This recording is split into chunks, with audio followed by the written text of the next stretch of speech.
Song to Song is how a concert works, but it is also a film directed and written by Terrence Malick, starring Ryan Gosling, Michael Fassbender, Rooney Mara, and Natalie Portman, among others, and this is supposedly about two intersecting love triangles, an obsession and also betrayal set against the music scene in what apparently, from the synopsis in IMDb, is Austin, Texas, although you wouldn't know from watching this movie, just like you wouldn't know what anyone's name is, or what is really happening, or why this is such an overcomplicated story where nothing happens and everything is hollow as it can be. Terrence Malick is a good director. He has directed good films in the past. Have you ever seen The Thin Red Line?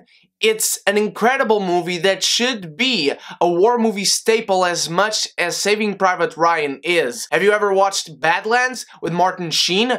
Watch that fucking movie, it's splendid. I, however, have not liked Terrence Malick in the past years. Somehow he seems to love himself a little too much. This man can capture gorgeous, impeccable shots in this movie, and in Song to Song it does that. Absolutely he does that. He does that in The Tree of Life, and I abhor that film. He does that in To the Wonder, and that film is somewhat serviceable. This film is nothing. It's hollow emptiness. This movie is a fucking black hole where nothing is able to shine apart from what Malick is able to put in the frame, and even sometimes that doesn't work because he changes the type of cameras and lenses so much. He's trying to convey something or so many things in so many different ways and styles. It seems just like too many movies crammed into 2 hours of nothingness. Just like if you were adrift in space, you are looking at blackness and stars, and here you are looking at gorgeous things that would be gorgeous paintings if you were able to stand in a museum and walk around and look at one painting or look at another 5 minutes later. But no, you're in there sitting 2 hours with characters that are nothing, that don't get any definition, don't get any development. Their stories are just messy as is. What I can guess is a script for this film, because there is so many narration in this film. There are so many scenes that are intercut with each other that make no sense. There are so many stories, so many love interests, so many relationships happening that you don't get to glue anything together. I cannot tell you that Ryan Gosling, Michael Fassbender, Rooney Mara, and Natalie Portman aren't good in this film. They are, and for what it's worth, they don't seem like they're acting, but they also don't seem like they have any direction. They don't seem like they have any script. The words that come out of these actors whenever it isn't narration and they are actually talking in front of the camera and having interactions is where this movie shines the most, and even then it doesn't shine. The interactions are weird and obnoxious to a point because they are not talking about anything in concrete. You know those artists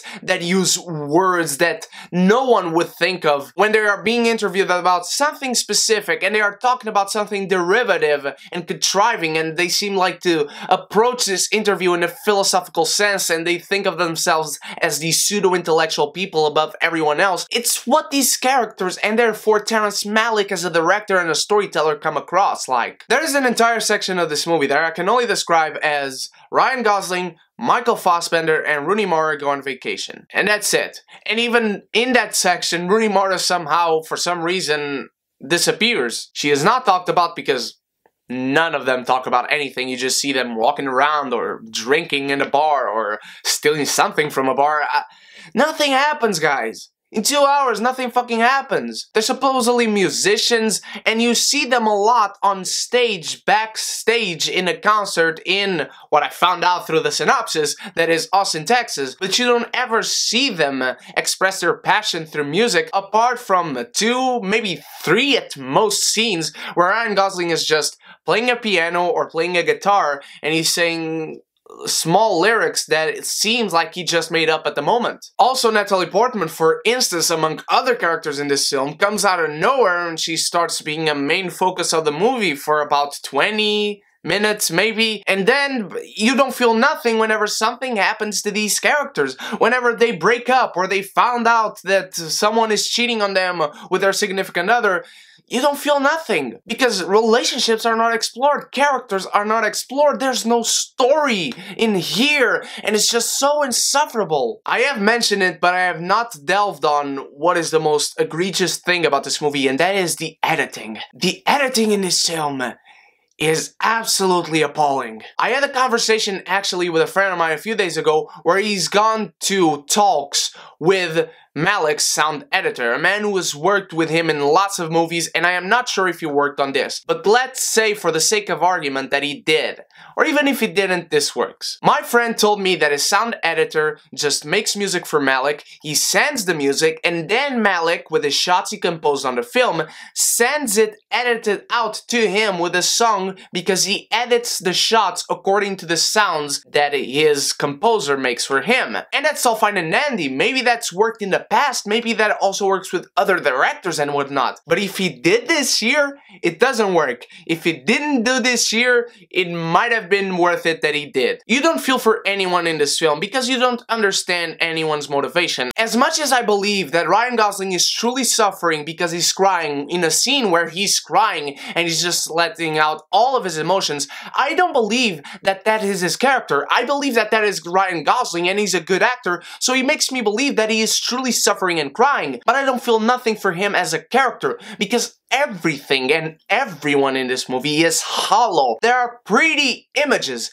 yes. There is good sound, there are good songs on the background, yes. The dialogue is obnoxious and derivative and it's bland and it seems like just everyone in this movie, both in front and behind the camera, they were drifting. They were drifting all along without a story to tell, without a purpose to try and get you to pay a fucking ticket to see this film. And as much as I have not liked Terrence Malick's past films recently, I know that this man is a good director. Above that, a good storyteller. And these people are all actors that I love, and I want to see them be good at them. But give me a narrative, give me a story, give me something, someone to root for, someone and something to grab onto besides something pretty to look at. All these people are good looking, they are handsome and beautiful people, but I feel absolutely nothing. Even at times, this movie is shot like a documentary, and in fact, I did believe it was a documentary because, as I mentioned before, that is an entire section where it is Michael Fassbender, Ryan Gosling, and Rooney Mara on vacation. It's trying to be pseudo-intellectual like Terrence Malick has tried in the past, but it comes across as annoying and explorative of itself. It's trying to feel grand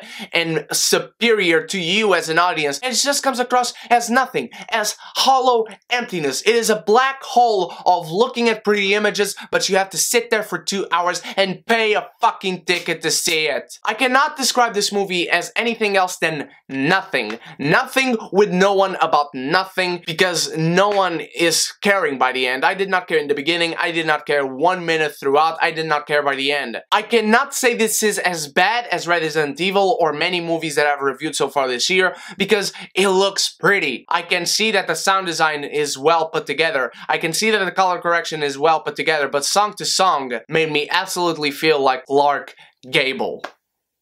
What did you think of Song to Song, my beautiful geekies? And what do you think of Terrence Malick in general? What is your favorite movie and your least favorite movie of his? Let me know in the comments below. And of course, as you go down there, check the description for the link to the beautiful Geeky Community Facebook group. The link is in there as always. And tomorrow, I will give you a very special review, a very early review that I can't wait to give you, my beautiful geekies. And once more, thank you so much for watching. You guys are the freaking best. I love you all. Until that very special review, you stay beautiful and you stay geeky. And if you haven't done so yet, click the subscribe button and the bell so we can be geeky united.